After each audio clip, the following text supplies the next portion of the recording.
ये कहानी एक ऐसी जासूसी की है जिस पे किताब भी लिखी गई है, और इसका एक खतरा है जो आज इतने सालों के बाद 35, 20, 55, 57 साल के बाद भी वो खतरा बरकरार है। कहानी एक ऐसे न्यूक्लियर डिवाइस के खोने की है जो करीब 75 से, कुछ लोग कहते हैं 75, कुछ एक्सपर्ट्स का मानना 87, 75 या 87 साल जिसकी लाइफ है वो जिंदा रह सकता है। और इस दौरान में अगर गलती से वो कहीं पानी के जरिए निकल पड़ा तो ना मालूम कितनी बड़ी तबाही होगी। वो न्यूक्लियर डिवाइस कहाँ है, सच में आज वहीं दबा हुआ है या फिर उसका कहीं और इस्तेमाल हो गया, ये पूरी जो रहस्य है, राज है, उसी की कहानी है जिसमें दो एजेंसियां जुड़ी हुई थी। एक अमेरिकी खुफिया एजेंसी CIA और दूसरी हमारी इंटेलिजेंस ब्यूरो IB।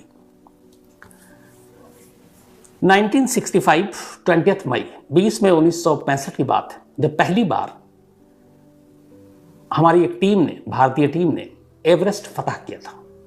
दुनिया की सबसे जो ऊंची चोटी है हिमालय की, एवरेस्ट, माउंट एवरेस्ट, उसको फतह किया था। और इसको लीड कर रहे थे, इस टीम को, इंडियन टीम को, कैप्टन मोहन सिंह कोहली। कैप्टन मोहन सिंह कोहली ने कई कोशिशों के बाद इस एवरेस्ट की चोटी को छुआ। हालांकि वो नेवी में थे, लेकिन उनकी इस पर्वतारोहण और पहाड़ों पर चढ़ने की उनकी हसरत और कला को देखते हुए उनको ITBP में ट्रांसफ़र किया गया था। तो नेवी से थे, लेकिन 20 मई 1965 का दिन बड़ा यादगार था। तब लाल बहादुर शास्त्री प्रधानमंत्री हुआ करते थे। बाकायदा उनकी इस अचीवमेंट के लिए कोहली और उनकी टीम को पूरी बधाई दी गई थी। लेकिन यहीं से ये कहानी फिर शुरू होती है। 65 में उन्होंने माउंट एवरेस्ट को छुआ, चोटी को। लेकिन उससे करीब 6 साल पहले 1959 में चीन ने, तब USSR हुआ करता था, सोवियत संघ, उसकी मदद से एक न्यूक्लियर टेस्ट किया था। और चीन ने जो न्यूक्लियर टेस्ट किया था वो चीन का एक इलाका है लोपनोर इलाके में ये न्यूक्लियर टेस्ट हुआ। अब अमेरिकी खुफिया एजेंसी या अमेरिका को भनक तक नहीं लगी कि चीन ऐसा कोई न्यूक्लियर टेस्ट किया है, चीन न्यूक्लियर पावर बनने जा रहा है। ठीक वैसे ही जैसे हम लोगों ने किया था न्यूक्लियर टेस्ट, तो अमेरिकी खुफिया एजेंसियों को पूरा चकमा दिया था, तभी किया था। तो वैसे ही चीन ने किया। अच्छा, उस वक्त अमेरिका USSR के साथ रिश्ते अच्छे नहीं थे। चीन भी अब अगर न्यूक्लियर पावर बन जाए तो फिर वो भी आंखें दिखाने लगेगा। वियतनाम वॉर अमेरिका झेल रहा था और उसमें उसको बड़ी बर्बादी हुई थी। तो वो नए दुश्मन, नई ताकत, ये सब बर्दाश्त नहीं कर पाता था। फिर अमेरिकी सरकार को लगा कि हमारी एजेंसियों को कैसे पता नहीं कि चीन गुपचुप तरीके से USSR के साथ मिलकर न्यूक्लियर टेस्ट कर रहा है। तो अब अमेरिका ने सोचना शुरू किया कि चीन के ऊपर नज़र रखने के लिए क्या तरीका अपनाया जाए। उस वक्त बहुत सारे सैटेलाइट्स थे अमेरिका के पास, लेकिन उन सैटेलाइट से चीन की उन जगहों की निगरानी और जासूसी करना थोड़ा टफ हो रहा था। दूसरा, अमेरिका के ज़्यादातर सैटेलाइट उसके सबसे बड़े दुश्मन यानी कि सोवियत संघ की तरफ मुंह किए हुए थे। तो एक मजबूरी वो भी थी। तो अब क्या किया जाए? अभी अमेरिका इन सारी चीज़ों में उलझा ही हुआ था कि कैसे चीन को न्यूक्लियर पावर बनने से रोका जाए। ये 59 में न्यूक्लियर टेस्ट के ठीक 5 साल के बाद 16 अक्टूबर 1964 को चीन ने एक न्यूक्लियर बॉम्ब टेस्ट कर दिया। अब जब ये न्यूक्लियर टेस्ट किया उसने बॉम्ब, तो अब अमेरिका के ऊपर एक तरह से बम गिर गया कि ये क्या हुआ। पहले उसने 59 में पहला टेस्ट किया था, अब तो सीधा न्यूक्लियर बॉम्ब का उसने टेस्ट कर लिया। अब अमेरिका को लगा कि ये खतरा है, आगे कुछ ऐसा ना हो, इसके लिए चीन को कैसे रोका जाए, उसकी गतिविधियों पर नज़र कैसे रखी जाए। तो बड़ी उन लोगों ने अपनी माथापच्ची की। इसके बाद ये तय हुआ कि किसी ऐसी ऊंचाई की जगह पर कुछ ऐसे अपने डिवाइस लगाए जाएं जहां से चीन के ऊपर नज़र रखी जा सके कि वो न्यूक्लियर प्रोग्राम को लेकर क्या कुछ कर रहा है। अब ये दोनों टेस्ट चीन ने अपना जो इलाका था उनका लोपनोर वहाँ किया था। अब अमेरिका ने इस दौरान में तमाम अपनी कोशिशें जारी रखी कि कहाँ से नज़र रखी जाए। एक्सपर्ट्स ने बताया कि किसी ऊंची पहाड़ी चोटी से नज़र रखी जा सकती है, लोपनोर तक जो सारी चीज़ें हैं वो पता किया जा सके। अब 65 में इधर captain Mohan Singh Kohli mount Everest फतह कर चुके हैं और 16 अक्टूबर को चीन दूसरा टेस्ट कर चुका है।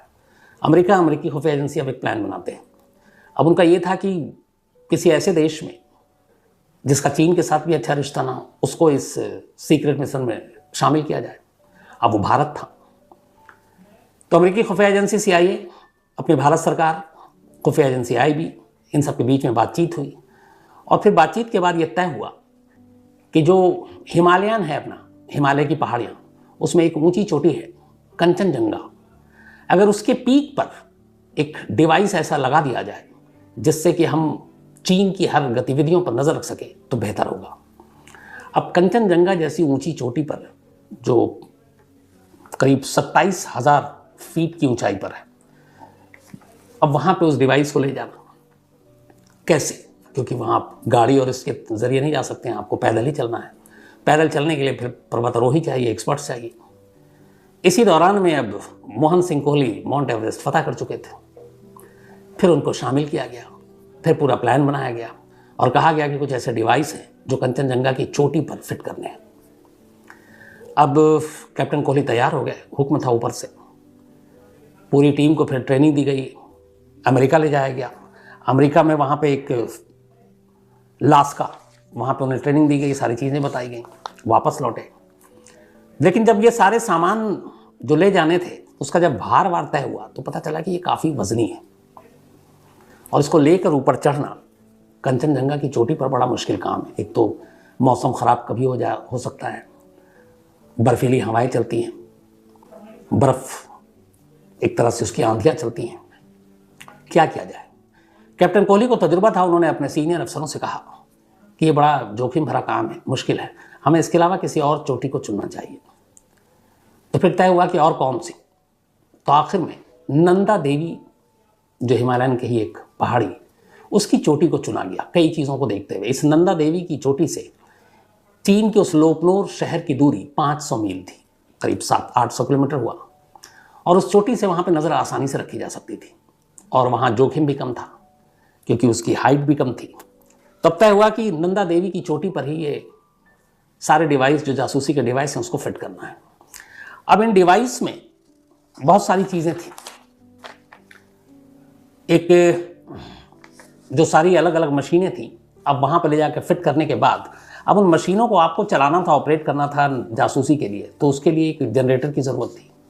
अब पहाड़ी पे, चोटी पे आप सब कुछ फिट करके तो आ गए, वहाँ इंसान तो रहेगा नहीं, तो वो कैसे, और हर महीने हफ्ते तो जाकर आप उसमें डीजल और ये भरेंगे नहीं, तो फिर क्या करें। तो इन सारी चीज़ों को, दिक्कतों को देखते हुए पहले ही CIA ने अपने एक्सपर्ट्स के साथ मिलकर इस पर पूरी प्लानिंग की थी। इसके बाद उन्होंने वहाँ पे डिवाइस के जो पावर सोर्स हैं जिसको चलाने के लिए वो क्या होगा, तब उन्होंने एक ख़ास थर्मोन्यूक्लियर डिवाइस तैयार किया। और इस थर्मोन्यूक्लियर डिवाइस में ये था कि इसके ज़रिए जो पावर सोर्स है वो दिया जा सकता है ऊर्जा के लिए, और ये एक बार फिट हो गया वहाँ तो इसकी लाइफ करीब 75 से 87 साल के बीच में, 75 to 87 ईयर, ये लगातार ऊर्जा दे सकता है। अब ये सारी चीज़ें ख़ास डिज़ाइन के तौर पर तैयार की गई थी और उस जनरेटर को चलाने के लिए, जिससे बाकी सारे डिवाइस ऑपरेट होते हैं, थर्मोन्यूक्लियर जनरेटर का उसका नाम था snap 19C, system for nuclear auxiliary power. और इसमें 4 जो रिसीवर लगे थे मैसेज लेने देने के लिए, फिर एंटीना भी था। लेकिन ये एक तरह का न्यूक्लियर बॉम्ब नहीं था क्योंकि इसमें ट्रिगर नहीं था, ये सिर्फ और सिर्फ ऊर्जा देने के लिए उस जनरेटर को, जिससे जासूसी के बाकी उपकरण काम कर सके, ये ले जाया गया था। अब इन सारी चीज़ों में एक रॉड था, और यही जो रॉड है, इस रॉड के अंदर प्लूटोनियम था जो ज़रूरी फ्यूल को पूरा करता, उसकी ज़रूरत को, जिससे जनरेटर की ऊर्जा को सप्लाई मिलती। अब उस रॉड में प्लूटोनियम 238 था, एक रेडियो एक्टिव फ्यूल। अब रेडियो एक्टिव फ्यूल न्यूक्लियर, इसका मतलब है कि अगर ये लीक हुआ या कहीं संपर्क में आया इंसानों के तो भयानक नुकसान है, जान जाएगी। लेकिन ये था कि ऊर्जा देनी है, तो इसीलिए इस न्यूक्लियर रॉड, एक तरह का आसान भाषा में अगर कहें, ये तैयार किया गया और इसको अब जाकर उस नंदा देवी की चोटी पर लगाना है ताकि ये वहाँ से जासूसी के सारे सिग्नल भेज सके। अमेरिकी राष्ट्रपति थे उस वक्त लिंडन जॉनसन, उन्होंने इस पूरे प्लान को सुना, समझा और उसके बाद इसको हरी झंडी दी। अब ये हुआ कि चीन की जासूसी करने के लिए नंदा देवी की चोटी पर जाकर इन सारे डिवाइस को फिट किया जाएगा और उसके लिए अलग अलग टीम बनाई गई। एक टीम वो थी जो ये सारा सामान लेकर उस चोटी पर पहुंचेगी, उस सामान को वहाँ छोड़ेगी, फिर दूसरी टीम आएगी जब ये बाहिफाजत सारी चीज़ें पहुँच जाएंगी और वो उन चीज़ों को इंस्टॉल करेगी, उसमें अमेरिकन भी। तब पहली टीम पहुँचती है जिसमें अपने मोहन सिंह कोहली कैप्टन, ये कुछ अमेरिकन और बाकी पर्वतारोही, और साथ में इन लोगों के जो थे वो ख़ासतौर पर पहाड़ पे चलने के लिए शेरबा, जो पहाड़ी होते हैं जो इन रास्तों पे, ऊंची ऊंची चोटियों पे आसानी से चलते हैं। तब इन सारी चीज़ों को, सामान को लेकर ये लोग निकलते हैं नंदा देवी की यात्रा पर। और जो ये यात्रा शुरू हुई थी 24 सितंबर 1965, 24 सितंबर 1965 को नंदा देवी बेस कैंप से ये टीम रवाना होती है और ये था लाटा, एक गांव है नंदा देवी से करीब 125 किलोमीटर की दूरी पर। तो यहीं से ये सारी चीज़ें शुरू हुई और 7 अलग अलग फेसों में इस पूरे सफ़र को पूरा करना था और सारी चीज़ों को इंस्टॉल करना था।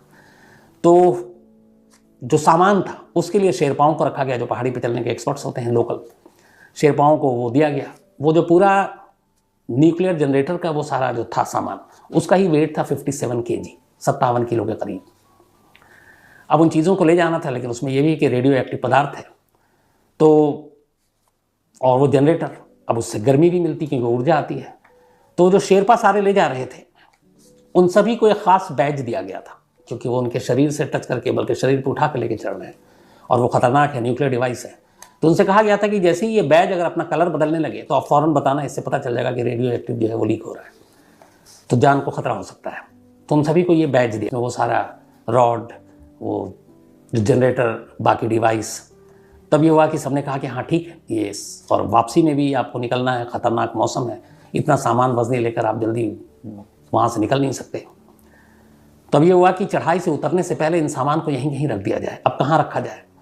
तो फिर ये हुआ कि चौथे कैंप में ही, ये चौथे तक पहुँचे थे, वहीं पे कहीं छोड़ा जाए, लेकिन कहाँ? अब उन्होंने शेरपाओं की मदद से बड़े बड़े चट्टानों के बीच में दरारें ढूंढनी शुरू की।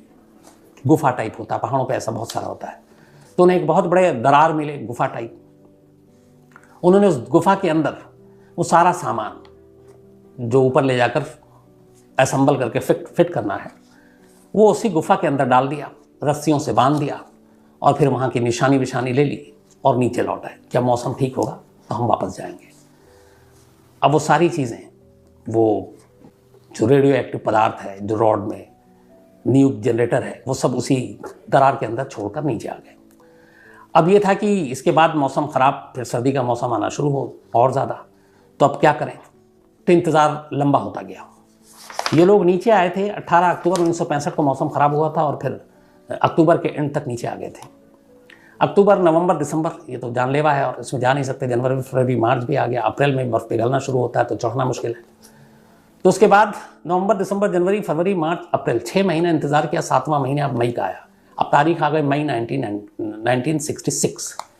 6 महीने बाद मौसम साफ हुआ, खुला, बर्फ़ पिघल गया। अब ये लोग वापस ऊपर जाने का फिर से फैसला लेते हैं और पूरी टीम तैयार होती है।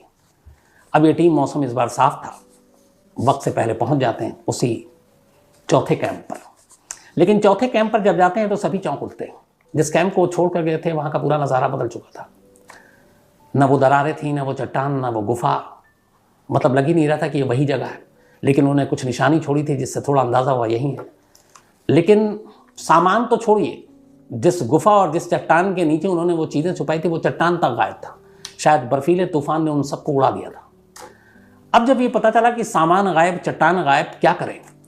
अब ये खबर दिल्ली आई, इसके बाद वॉशिंगटन पहुंची। पहली बार हवा खराब हुई, वो इसलिए कि अब पहले तो ये लगा जो टीम गई थी कि ठीक है सामान गायब हो गया, कोई नहीं यार, चलो दोबारा ले जाएंगे।